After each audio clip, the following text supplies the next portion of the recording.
I don't want to spend too long on the intro for this video, as I'm pretty sure you all know how these videos work. This is a ranking of every Robot Wars Grand Champion, more commonly known as the Main Series Championship by fans. A title that was won by 14 unique robots from across the UK series from 1998 to 2004 and the revival from 2016 to 2017, as well as the international spin-off series aired in the Netherlands, Germany and the United States. This is not a ranking of any heavyweight champions from the live circuit during when Robot Wars is off the air, or the American Robot Wars from the mid-90s. Ranking is based on Robot's quality as champion, not the quality of the machine itself. So we have a big ranking to get through, so let the ranking begin!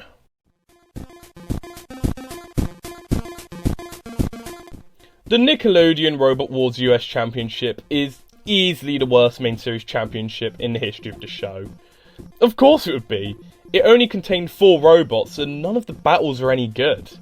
As a result, it is kind of predictable that Tyrannobot would rank at the bottom of the list. A solid enough pusher, yet not really that interesting of a machine to watch. Tyrannobot's title fight bout with Probophobia was a boring shoving match ending in house robot interference. The team was awarded the challenge belt for winning the US Championship, a belt they lost on their first defense to a loner bot. Pulverizer was a great mix of entertainment, with the team captain Misha DeGraff dressing up as an Elvis impersonator, whilst featuring a killer weapon in that vertical spinner. They had a fun campaign in Dutch Series 2, including a great clash of the spinners with Twister in the grand final stage, although their title fight with Philippa 2 really harms their ranking on this list. Despite beating the fish on a judge's decision, the TV edit didn't do Pulverizer justice, the edit making it look as though Philippa 2 were more deserving of the judge's victory. Stints in the European and Third World Championships were fun, but losing in the first round of both, Pulverizer sadly weren't able to make an impact in the UK series. From one vert to another, Black Hole won the only ever series of German Robot Wars. They had a dominant run to the championship, ending it off with an excellent title fight with Tsunami. That in combination with them being seen as a major threat in the European Championship, mullering Zeus in round 1, meant they left a good impression in the eyes of not just German audiences, but UK audiences as well. So why is Black Hole so low on the list? The quality of the German Championship was very weak. Only 12 competitors, with only Black Hole and Tsunami being machines of high quality. It really is a shame we never got a second German Robot Wars, as it was clear the build quality had greatly improved if Series 7 machines like Ansgar 3 and the second iteration of Tsunami was anything to go by. Our first UK champion, and the last ever champion of the classic series, Typhoon 2 as champion is probably the most divisive in the history of the show. There was a lot to love. Brutal victories against Hammerhead, Exterminator and Iron Ore 2.1, as well as a brilliant title bout with Storm 2. It was this fight with Storm 2, however, that Typhoon's title win is marred in controversy. Allegations of the producers rigging it against Storm 2, allegedly ignoring vital damage Typhoon had suffered in the decision. Granted, recent news coming to light about the Storm 2 controversy had greatly benefited Typhoon 2, many, including myself, since believing they did win the grand final fight fair and square. But for a long time, it can't be ignored that Typhoon 2 were one of the most hated robots in the history of the show. Unfairly so, Typhoon 2 is more remembered for this controversy than its exciting campaign to the title. The winner of the inaugural Dutch Robot Wars were a dominant force, battering all comers before a really good final fight with Lizard to cap off their run. With Siphon not returning for the second series of Dutch Robot Wars, we sadly never got a title defense from them, a factor that harms their placement on this list. And whilst it would have been nice to have seen them take on the likes of Pulverizer, Crabbot and Scraptusaur, this also makes them the only champion on the list to be an unbeaten robot. An accolade not many robots can claim. Not bad for a robot from the same guys who made Technolease, am I right? Being the first ever champion of Robot Wars, Roadblock can only be described as iconic. Without them, it is highly unlikely Robot Wars would have taken off in the UK, the road sign on wheels being a memorable visual that few could forget. Being this was the days of the Gauntlet and Trials and robot combat still in its infancy, the match quality was never going to be the best, but Roadblock was still able to cram in tons of iconic moments. The 6 Robot Rumble Grand Final to win the championship still remains one of the most memorable battles in the show's history. A great show of dominance as Roadblock essentially steamrolled for its 5 other challengers. Combine that with an impressive title defense in Series 2, only falling foul in the Grand Final stage to Cassius, and House Robot shenanigans. Simply put, Roadblock walked so the show of Robot Wars could run. It is undeniable how big of a name Razer is, not only in Robot Wars but in the world of robot combat. Their championship win in Series 5, a great moment of the show. The hard work and ingenuity of the Razer boys, Simon Scott, Ian Lewis and Vincent Blood, finally paying off after years of Razer suffering from reliability issues. Just one issue. Razer's run in Series 5 was not very entertaining. Most fights were really more of the same of Razer grabbing a hold of their opponent and not letting go. The title fight itself against Bigger Brother was particularly poor. Bigger Brother, still heavily wounded from its previous fight against Hypnodisc, really couldn't do much against Razer, leaving the fight one-sided and forgettable. That being said, there was still a lot of good with Razer as champion. Their Heat victory against Widow's Revenge was a great spectacle destruction fight, and their clash with Firestorm 3 in the Grand Final stage is widely regarded as one of the best battles of the show. Their title defense run in Series 6 was Razer at their very best. Entertaining, yet still dominant, especially in the heats, making it all the way to the Final 2, only being stopped by Tornado, and an attachment designed specifically to beat them. A brilliant title defense run really helped the poster boy of Robot Wars in this ranking video. Combining the showmanship of Chaos 2 and Panic Attack with the added bonus of an awesomely powerful flipper, Apollo were bound to be a fan favourite of the Robot Wars reboot. Apollo's run in Series 8 was filled with memorable battle after memorable battle. Most notable was the duology of Storm 2 in the heat stages, Apollo attacking and successfully flipping over the House robots in both of the fights. In the Grand Final, it was the rivalry of Carbide creating one of the show's best feel-good moments. With Carbide quickly beating Apollo in the round-robin stage of the Grand Final, Apollo was still able to score enough points to qualify for the title fight. People went into the Grand Final expecting Carbide to batter Apollo once again, but to everybody's surprise, Carbide's spin and reliability came back to bite them, and Apollo were able to win on the judge's decision. A great moment to end the first reboot series.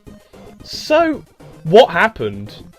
Well, with the producers looking for a Grand Final rematch, they essentially fed Apollo to Carbide in the heat stages, and safe to say, Apollo got battered.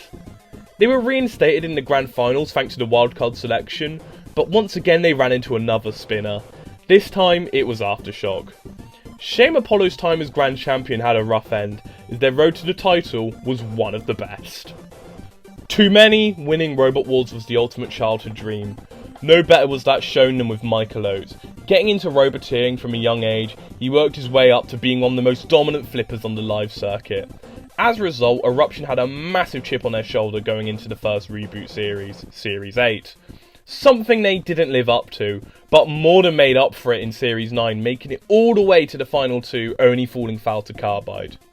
They came back again for Series 10, and it looked as if their run would end early, losing to Carbide once again, this time in the Heat Finals, but using good tactics to win a mammoth 10 Robot Rumble, gave them a second chance, leading to a rematch with Carbide in the Grand Finals, which they won on a judge's decision. Michael Oates embracing his dad upon receiving the results, a great moment for Michael finally achieving his dream. A great feel-good moment, right?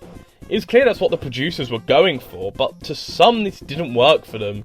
Eruption is the true Marmite champion, many seeing the Grand Final fight of Carbide as either one of the greatest fights of all time, or whatever fight between the two robots that were most predictable to win the whole tournament. This could have absolutely worked, but it was clear by then a lot of the fans have already chosen Nuts 2 or Bearmoth as their fan favourite to root for to win the 10th Wars.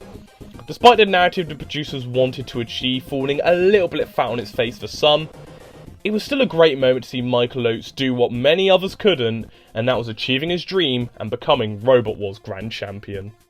You may be surprised to see Panzer so high on this list, outranking two reboot champions no less.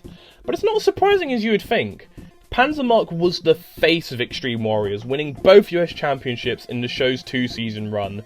Panzer 2 won the first season in dominant fashion, putting a stop to the destructive Revolutionists in the Grand Finals, flipping the full body spinner over. They even fought in the second World Championship, which despite losing in the first round, had a strong showing, giving Tornado a good run for their money, only losing after Philippa toppled them over. Being able to go toe to toe with one of the best UK machines made Panzer look good in the eyes of UK viewers. But the real talking point for me was their run in Extreme Warriors Season 2. A dominant run to becoming a 2-time Grand Champion. The improved Panzer Mark IV was able to fill this run with memorable battle after memorable battle, with their fights with Probophobia, Rosie the Riveter 2, and the grand final title match with Tricerabot 3.0 being some of the best in Extreme Warriors. One last thing helping Panzer cement their place as one of the greatest Grand Champions is the accolade that they are the only robot in history to have won a series of Robot Wars and the US robot combat show Robotica, and with them reaching the round of 32 of BattleBot Season 5.0 under the name Wrath, they very nearly became the only machine to win the 3 major robot combat shows at the time, something that may never be replicated. It is really the lack of notoriety that the US Extreme Warriors got compared to the UK series that really harms their placement on this list. I talked about Apollo and Eruption previously on this list when it comes to feel-good moments, but for me, Panic Attack winning the Grand Championship of Series 2 is one of, if not the best feel-good moment in the history of the show. Panic Attack's time as Grand Champion came during the gauntlet and trial days of the show, and whilst the match quality suffered, Panic Attack could always ensure an entertaining performance throughout their run to the title. Everybody loves a good underdog story, and Panic Attack fit the bill. The robot just being a yellow box with 2 lifting forks meant they relied on pushing power and the excellent driving of Kim Davis to get their victories. This added with the fact that the robot was raising money for the St. David's Foundation, more money raised for charity the further they made it into the tournament. This came ahead at the Series 2 Grand Final when they faced the engineering marvel of Cassius, the clear favourites going into the title fight. Yet Panic Attack scored the massive upset. To me, this still remains one of the best moments in the history of the show, an underdog story the likes of Daniel Bryan in the WWE. Furthermore, Panic Attack's Series 3 title defense had its good moments, such as their fight with Exterminator, a fight so good it was nominated for Battle of the Series, as well as the match they eventually lost, a great semi-final round 2 clash with Firestorm, kicking off a rivalry between the two. What makes Panic Attack one of the very best champions is that they were the machine that showed that anybody could have a go at robot combat and make a good fist of it. A side of the sport I believe sadly got lost over time. We will still always have Panic Attack as a true underdog champion and one of the best stories to be told in the Robot Wars arena. It cannot be denied that when it comes to putting on superb match after superb match, there was no machine better. Tornado's fights in their Series 6 run was filled with dominance, but an entertaining dominance. Their back and forth clash with Firestorm in the grand final stage, still regarded by many as one of the best fights of Series 6. But the major talking point was the title fight of Razer. Controversy or not, this is without a shadow of a doubt, easily the best match from either machine's career. Possibly the greatest fight in the history of the show. The ingenious anti-crusher web saving Tornado from a last-minute pit-in, in a match that is still talked about by many. Tornado's Series 7 title defense was more of the same. The only thing being able to put them down was Storm 2 in the grand final stage, a machine that was essentially an evolution of the Pusher Theory in another amazing fight. But good matches were par for the course for Tornado. It is a shame that pushers are so often dismissed as boring by most robot combat fans. Tornado is proof that this is far from the truth. Their time as Grand Champion, a perfect showcase of that. If the stars were aligned, Carbide would have won all 3 series of the reboot. But at least they were able to score the Grand Champion win into the 9th Wars. Unstoppable doesn't even describe their run. Not only were Carbide the only Reboot era champion to go unbeaten in their title win campaign, but they also won every single battle via KO, battering their opponents into robotic paralysation. Simply put, nobody had an answer to the bar spinner, their title fight of Eruption being more of a squash than an actual fight. Simply put, Carbide was the most dominant champion the show ever saw. Their title defense in Series 10, despite being fed a stacked heat containing returning Series 9 Grand Finalists Aftershock and Eruption, they were able to breeze through the heat, and despite a shock loss to Nuts 2, they were able to win the rematch in brutal fashion, as well as reducing the most expensive robot in the tournament, Rapid, to nothing more than burning metal. Eruption's victory over them in Series 10 was seen as a major upset, and rightfully so. The era of the dominant bar spinner finally put to a stop. There isn't a lot to say as Carbide, as their grand champion can only be described through one word: domination. I did very nearly put Carbide at number 1. You can very easily make the case for them to be, but I went for someone else. And that someone is George Francis and his machine, Chaos 2. The only machine from the UK series to become a 2-time Grand Champion. But it wasn't just that makes Chaos 2 number 1, but how they did it. Simply put, Chaos 2 had the very best of many machines we talked about on this list already. The double Grand Champion win of Panzer, the showmanship of Apollo, the dominance of Razer and Carbide, and the consistency to put on excellent matches of Tornado. On the road to Chaos 2 winning both Series 3 and 4, it was filled with some of the most exciting and memorable moments on the show.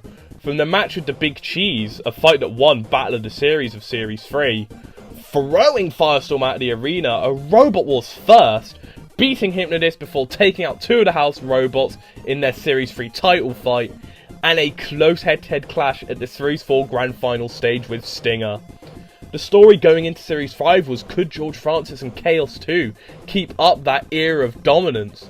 They made it to the semi-finals and they had a match with Wild Thing, a fight that has gone down in history as one of the best fights in the history of the show. They eventually lost to Bigger Brother in the round 2 of the semi-final stages, passing on the torch to a new generation of flippers. Whilst it was great to see the Reign of Terror come to an end, would we have really been that sad if Chaos 2 became a 3-time Grand Champion? A true legend of the sport, simply put, the best ever.